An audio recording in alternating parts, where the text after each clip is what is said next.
आखिर कौन है बुआ?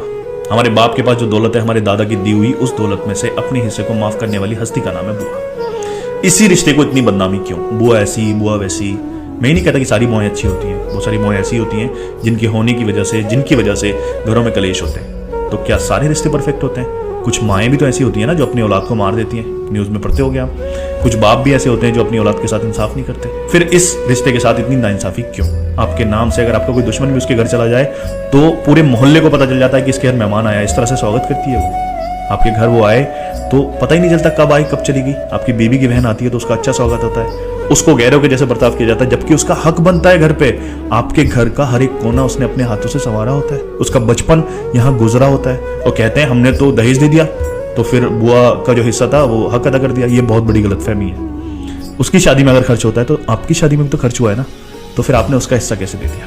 उसका हक बनता है, या तो आप उसको दोगे या फिर वो माफ करेगी, वरना ऊपर जाके आपको देना पड़ेगा। एक भाई की कामयाबी बहन के पूरे गांव को पता होती है क्योंकि वो दिल से खुश होती है। बहन की दुआ भाई के लिए कभी रद्द नहीं होती।